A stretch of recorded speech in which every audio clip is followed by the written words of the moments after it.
Yo, what's up guys? It's Noah here, and in today's video, I'm going to be breaking down the NBA slate on Draftkings for Wednesday, November the 8th. We have a massive slate for Wednesday. I think this is the most games we've had in one day this season. 14 games. Nearly every team is playing today. There's only two teams not playing on this Wednesday slate. There were no games on Tuesday for Election Day, so I guess the NBA just decided to basically let everyone play on Wednesday. So we're going to give a quick game-by-game breakdown of this 14-game slate. Since there are so many games, I'm going to try and go quick through some games. I'm going to try and spend a little bit more time on others. But this is going to be probably a longer video. I'll try and keep it within like 25-30 minutes if I can. But yeah, we'll give a quick preview of each game, what I do like, taking a first look at the slate. I am recording this video on Tuesday afternoon. Since there was no games on Tuesday, I figured I'd go ahead and just make a video for Wednesday, go ahead and get this video out, give you guys kind of an early look at this slate. But as always, guys, before we do get started with the breakdown, if you guys do enjoy these DFS videos and if they do help you out, make sure you hit that like button down below, guys. Hit that subscribe button if you have not yet. And if you guys are new to the channel, if you have not checked out PrizePicks yet, PrizePicks is the sponsor of this video.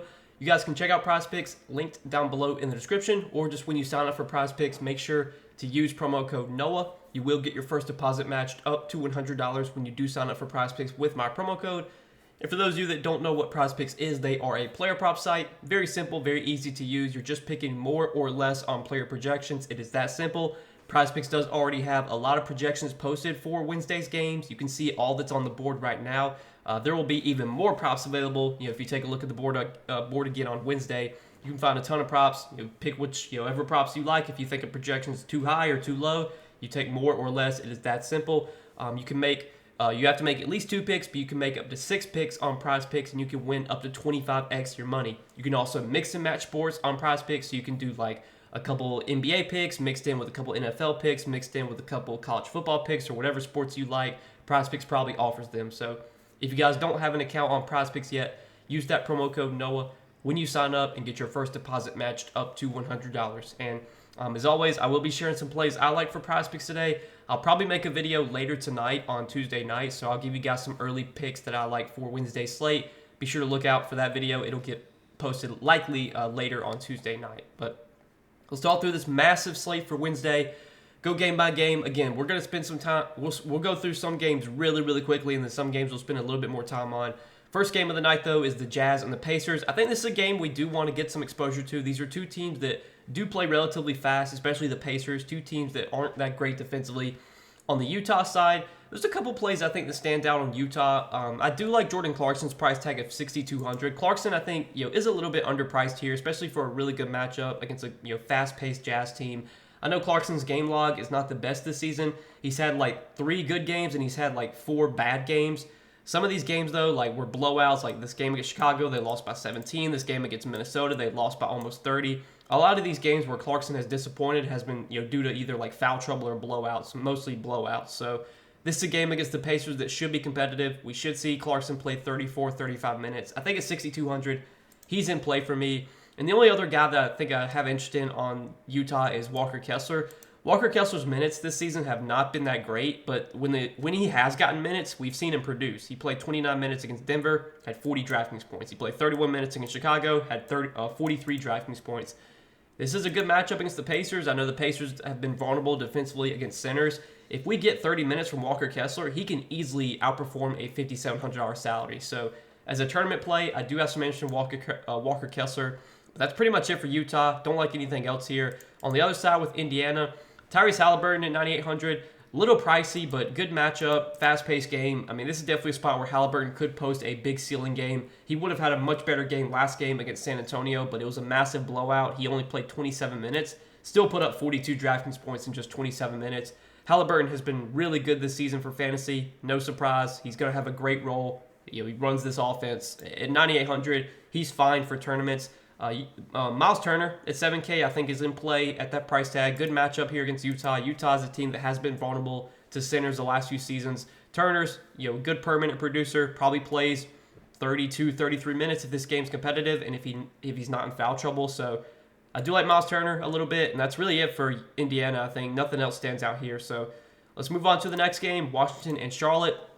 And this is another game I do want to get some exposure to. I really like these Washington guys.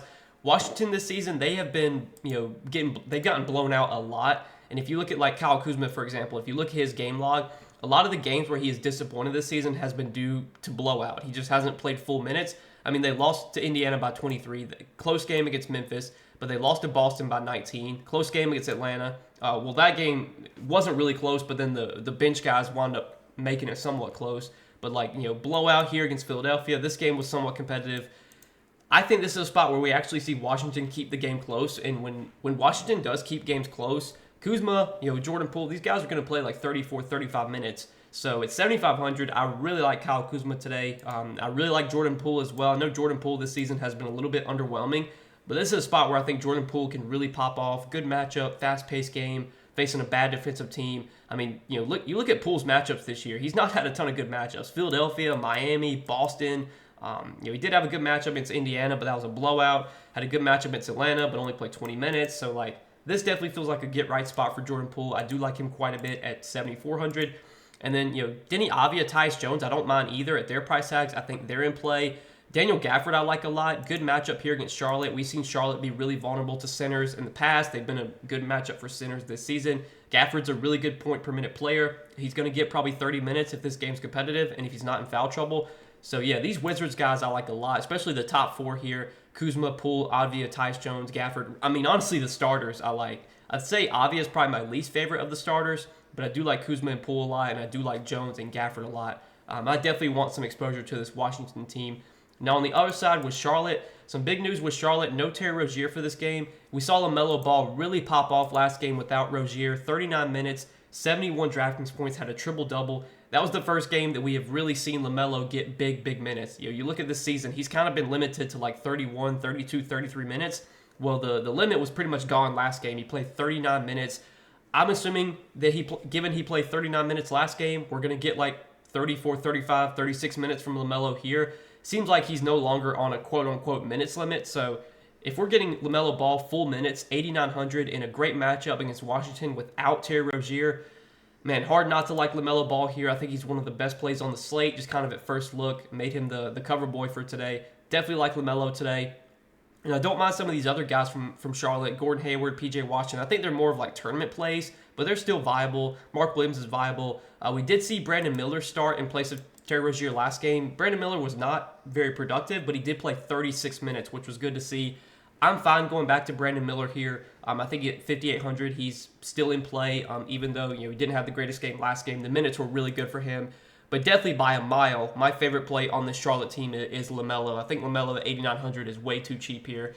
If we're getting full minutes from LaMelo now in a great matchup like this, yeah, he's definitely underpriced. But that'll do it for that game. Let's move on to the next one, Boston and Philadelphia. I think this is a game we can probably fly through. Nothing really stands out here. Two good defensive teams, two teams that play slow. On the Boston side, I do want to mention that Derek White has missed, I believe, the last two games for Boston. I would think Derek White probably returns for this game, but if Derek White remains out, Al Horford would be the guy that would benefit. Al Horford has started the last two games in place of Derek White. He's played 30 and 36 minutes. At 5,400, Horford feels priced correctly. Not a guy that I would be really running to roster, but he would at least be playable if White's out. But if White plays, I don't like a ton on Boston. I think Drew Holiday would also benefit if there is no Derek White. The last two games without Derek White, you have seen Drew Holiday play 40 and 42 minutes and been productive in those games. So I could see going to Drew Holiday, if there's no White. But again, if White comes back, I don't like much on this Boston team. It's not a great matchup. It's a slow-paced game. I'm probably just going to be avoiding Boston overall today. And then on the other side with Philadelphia, it's kind of the same thing. Joel Embiid obviously has a massive ceiling, can put up a huge game any night, coming off a big game against Washington. But this is a tough spot for Embiid against a really good Boston defense. You're also paying kind of the premium for Embiid. It's not like we're getting much of a discount on him. So Embiid just kind of more of like a GBP dart throw. Same with Tyrese Maxey. Same with Tobias Harris and the rest of these Philly guys. I just don't like much in this game. So let's move on to the next one. Again, we got 14 games to go through, guys. So some of these games we're just going to fly through. Next game, though, Clippers and Nets. On the Clippers side, now that they have James Harden, this Clippers team is going to be a tough team to really project from a fantasy point perspective, from just overall upside. I feel like any night, Paul George, Kawhi could pop off, but predicting which one of these guys is going to have a big game on a nightly basis is going to be tough. Now, Harden did make his debut last game. He was kind of limited. I think, he wound up playing 31 minutes. 8,600. Like, I don't really have any interest in Harden. 9K for Paul George. I'm not super interested in Paul George at that price tag. I think my favorite of all the Clippers is probably Kawhi. 8,500 for Kawhi. I could still get behind that price tag, even though Kawhi was not great last game. I think he's still, in play, but man, it's hard to get excited about these Clippers here now that they have, 4 star players. Pretty much, the usage is just going to be so condensed around those guys, but it's also going to be spread out, if that makes sense. So it's just hard to predict which one of the Clippers is going to pop off on a given night. I don't have a ton of interest in any of them at their price tags, but if I had to pick one, I think my favorite would be Kawhi. Now, on the other side, looking at Brooklyn, Brooklyn's a team that's kind of been injury depleted this season. Still no Nick Claxton, still no Cam Johnson. You look at the price tags on these Brooklyn guys, and they've kind of all been priced to where they should be. Mikal Bridges is 7,600, Cam Thomas is 7K, Ben Simmons is 6,900. Don't love this matchup against the Clippers. I think this is probably a tough spot overall for these Brooklyn guys. Mikal Bridges, though, is going to have a really big role. He's going to play big minutes. Don't love the matchup for him, but at 7,600, he's playable on this slate. Cam Thomas has had a really big role this season. He's been playing a ton of minutes. He is playable at 7K, but again, not a guy that I'm running to roster today. I think the same could be said for Ben Simmons and Dinwiddie. I don't like a ton on this Brooklyn team, even though they are kind of depleted right now. The price tags have kind of been adjusted for that. So let's go ahead and move on to the next game, San Antonio and New York. So for San Antonio, looks like Devin Vassell is going to be out today. He is unlikely to play. Without Devin Vassell, you'll probably just get more usage for guys like Victor Wembanyama, Keldon Johnson. It has been Malachi Branham picking up the start in place of Vassell. Branham did start, I believe, the last 2 games in place of Vassell. Hasn't been great in those games, but he is super cheap. He is in play for value on this slate. I have a feeling, though, there's probably going to be better value available with it being a 14-game slate. I don't like a ton on the Spurs today. Wembanyama, I think, is going to always be playable just because he does have a massive ceiling. I don't love this matchup against the Knicks, but if Wembanyama gets full minutes here, like we saw him play 38 minutes against Toronto, he had 49 DraftKings points. He played 34 minutes against Phoenix, had 61 DraftKings points. When he gets those big minutes, he's going to have some big games. It's just the minutes have kind of been all over the place this season. The Spurs have also gotten blown out some this season. But if this game's competitive, Wembanyama does have big-time upside. He's fine. But that's really it from the Spurs. I don't like much on the Spurs team. And on the other side with the Knicks, the Knicks guys, I think, are in a good spot here. The Spurs are, pretty good matchup, I think. They're not going to be the best defensive team overall. I think Jalen Brunson is in a pretty good spot. He's 8,300. That price tag feels correct. But if this was if there was a game where Brunson could pop off, I think this would be it in this type of matchup. So I don't mind Brunson today. Julius Randle has been pretty bad this season. His shooting efficiency has been really bad, but he's still rebounding a lot. He's still getting some assists. He's always a playable option, but on a 14-game slate, I'm probably not going to go there. Barrett, Quickly, Robinson, these guys all feel priced about right. Maybe you could argue Mitchell Robinson's a bit cheap. We know Mitchell Robinson is a good point-per-minute player, and when he does get big minutes, he can really pop off like he did last game against the Clippers. It's just that, sometimes the minutes can be a little bit volatile for Mitchell Robinson, but at 5,300 in a good matchup, I don't mind going to Mitch in GBPs, but that's really it for the Knicks. I think we can go ahead and move on to the next game, Miami and Memphis. So for Miami today, if we're looking at this Miami team, there's probably going to be 3 guys we focus on here. It's going to be Tyler Hero, Bam Adebayo, Jimmy Butler. Bam Adebayo, coming off a huge game last game against the Lakers, had a triple-double, 73 DraftKings points for Bam. Massive game from him. Bam has been pretty good this season from a point-per-minute basis. He's been productive when he's been on the court. The matchup here against Memphis, I don't love. I think the price tag's about right on Bam. But if I had to pick between one of Hero, Bam, or Butler to play today, I think Bam would be my favorite, followed by Hero, followed by Butler. Feels weird ranking Butler third out of those guys, but Butler, Jimmy Butler this season just hasn't been super productive from a point-per-minute standpoint. He's not shooting the ball a ton either. He's kind of been, just letting Tyler Hero and Bam Adebayo really carry the load. And if that's going to be the case, I think I would rather go to Hero or Bam over Jimmy. None of these guys I really like on the slate a ton, but if I had to pick one, I think Bam would be my favorite. I'm not really considering anyone else on Miami though. And on the other side with Memphis, looking at this Memphis team, obviously there's still some value here with Ja Morant suspended, but the price tags have already been adjusted for that at this point. I don't think there's a ton on Memphis I love today. This is not the best matchup against Miami.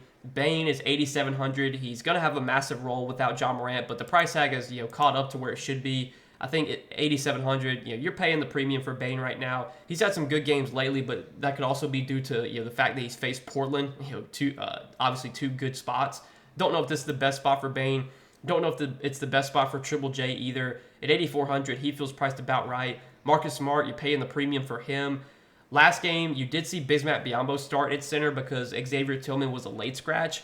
Even if Tillman is out again, I really don't have any interest in Biyombo. He's 5,100 now. It's hard to pay 5,100 for Bismack Biyombo. I know he had 32 DraftKings points last game, but that kind of feels like a ceiling game for him. So not interested in Bismack, even if he starts again. If Tillman is back in the starting lineup at 5,900, I guess he's playable, but again, not a ton of interest at that price tag either. Plus, it's not a good matchup against Bam. So just going to pass on Memphis today. Going to pass on this game overall. Let's move on to the next game.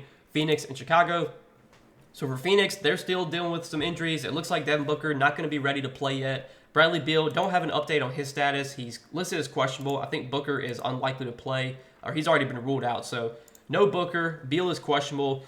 If Beal returns for this game, I don't have a ton of interest in really anyone on Phoenix because I think everyone would be a little bit overpriced if Beal comes back.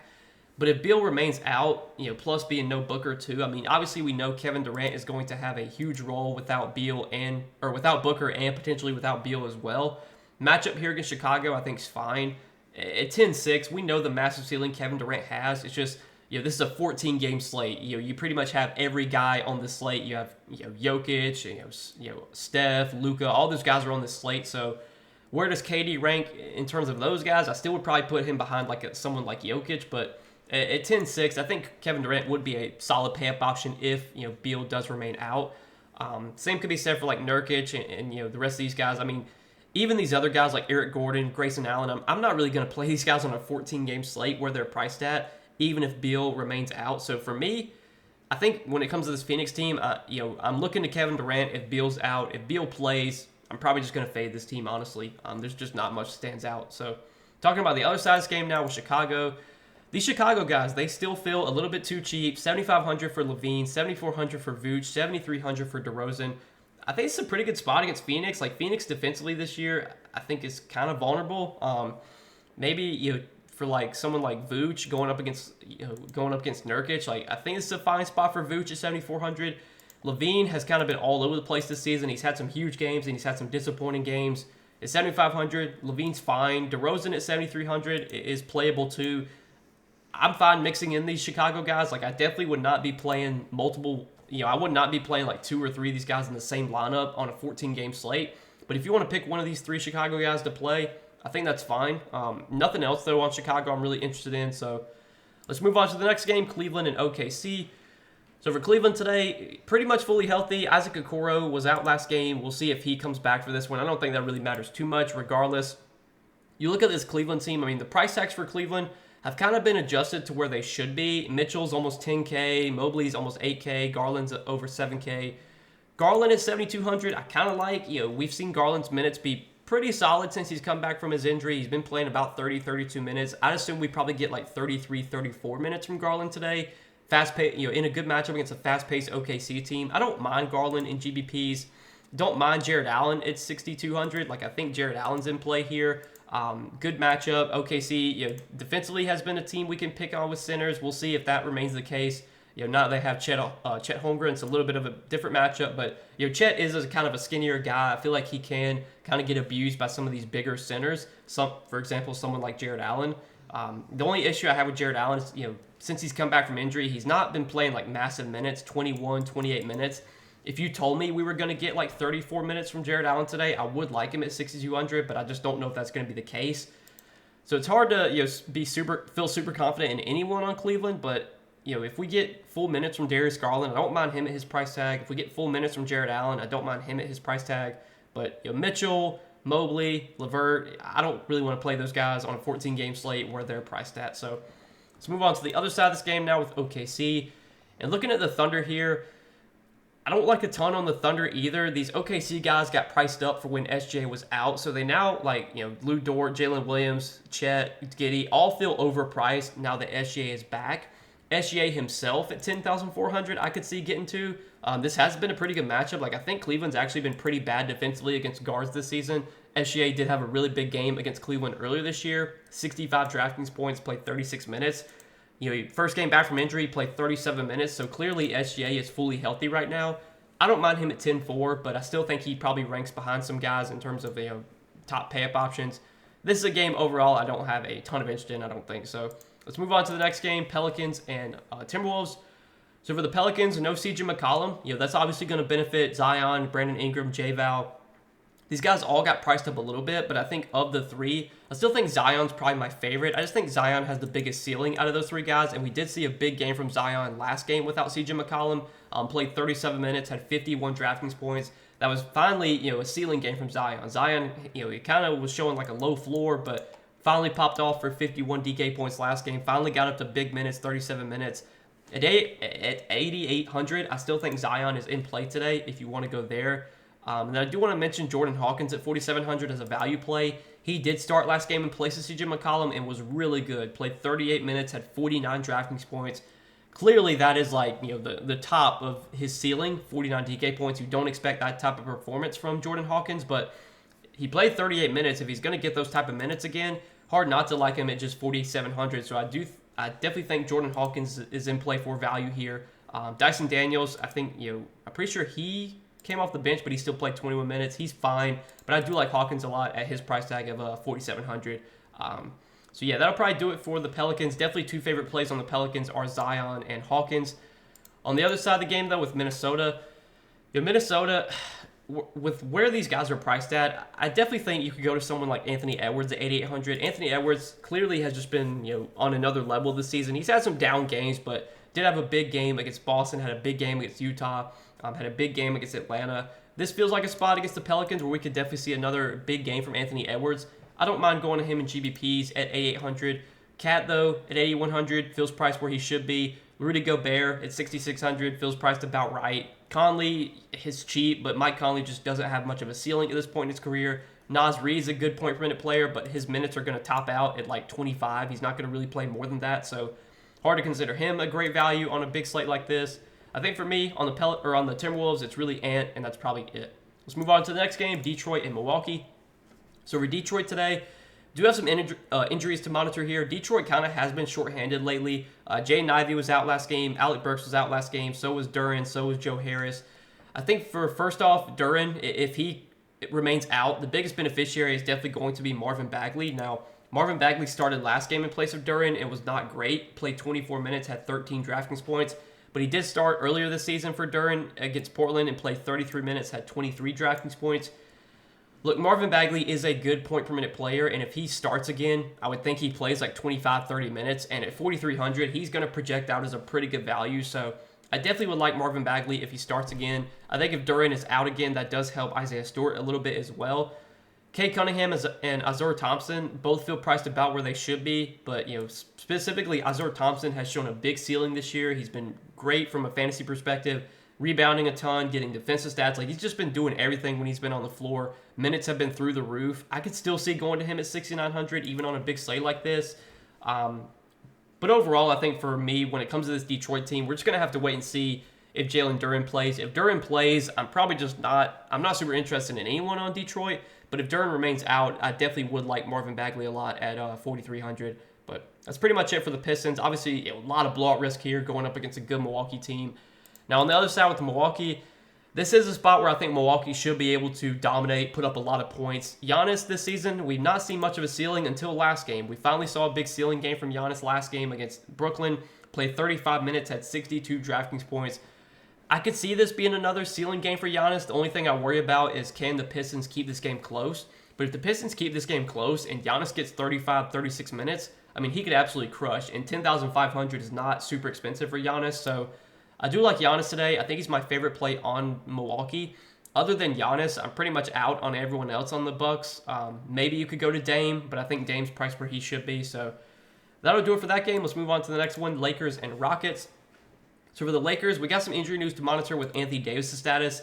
Davis got injured last game, went to the locker room twice, I believe. Looks like he didn't wind up playing in the fourth quarter, so AD could wind up missing this game against Houston. If AD misses this game, then the biggest beneficiary is definitely going to be Christian Wood. I would assume that if AD is out, Christian Wood would start at center, and Christian Wood is a good point per minute player. He is 5,100 today. I think, if he's starting at center, Christian Wood is probably going to be the best value play on the slate at this price tag. He's just way too cheap for the point per minute upside that he has. Obviously, LeBron would also get a big boost if there's no AD. LeBron has been playing big minutes lately, so this quote-unquote minutes restriction they've been giving LeBron really hasn't been the case. I mean, he's been playing like full minutes. So I definitely like LeBron at his price tag if AD remains out, or if AD is out. But if AD comes back, like if AD is able to play today, I could see going to AD if he's able to play. I mean, it's a good matchup. I think this is probably going to be a pretty good matchup for centers going up against Houston. And I want to say AD had some big games against Houston last season. 9,900 is definitely a price tag AD can provide value on. So I don't mind AD if he's able to play here. The rest of the Lakers, though, Russell, Reeves, I'm probably not considering these guys unless AD's out.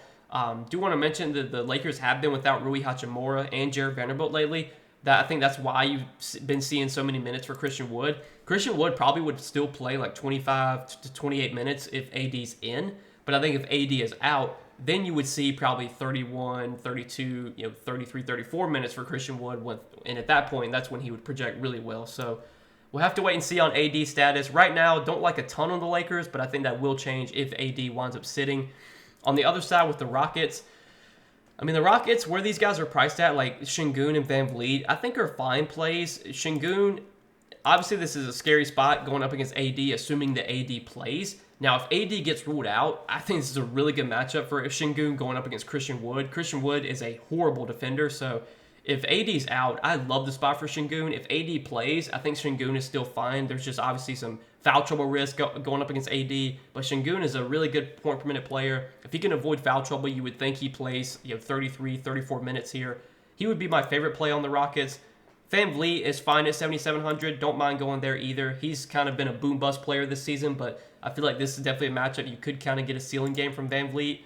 Jalen Green, Jabari Smith, Dylan Brooks. Don't have a ton of interest in those guys, but I do have some interest in Şengün and Van Vliet. Let's go ahead and move on to the next game, though, Toronto and Dallas. Got a few more games to hit on, guys. So Toronto and Dallas. On the Toronto side, I don't really like much here for the Raptors. Everyone on the Raptors has been priced about to where they should be. Scotty Barnes has been unreal this season. Dude's averaging 51 Draftkings points per game. He's yet to put up less than 44 DK points in any game this season.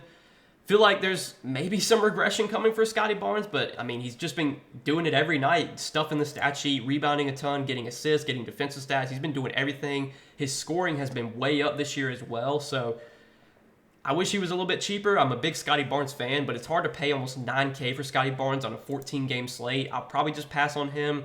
Siakam's point per minute production has been way down this season. Maybe that regresses back to normal at some point, but until we see it, I'll probably just pass on Siakam. Schroeder has been great, but he's priced where he should be. Jakob Poeltl, I think Jakob Poeltl is kind of interesting, especially if Precious Achiuwa remains out. The last few games without Achiuwa, you have seen Poeltl play around 30 minutes, and Poeltl is a good point per minute player. I also think this is a good matchup against Dallas. I think Dallas is going to be a good matchup for centers this season. So don't mind Poeltl at 6K as a GPP option, but that's pretty much it for Toronto. On the other side with Dallas, I mean, if we're going to play anyone on Dallas, it's probably going to be Luka. Luka is 12K today. Don't love this matchup against Toronto. Toronto's a good defensive team. OG Anunoby is a really good defender, and I assumed he'll get tasked with guarding guarding Luka here. So I don't think it's the greatest matchup for Luka, but does matchup even matter for Luka? Probably not. I mean, Luka can put up a huge game any night, but I think when you're looking at this slate as a whole, I would probably still prefer someone like Jokic over Luka, who we're going to talk about in a second. So Luka is in play, more of a GBP option though. The rest of the Mavericks, I'm going to pass on these guys. It's just Luka for me, and I think that's it. So next game, Golden State and Denver. On the Golden State side, if we're looking at the Warriors here, I think there's a couple guys that are interesting. Steph in tournaments, I'm always fine going to. I don't know if this is the greatest matchup for Steph, but we know that Steph can put up a huge game any night.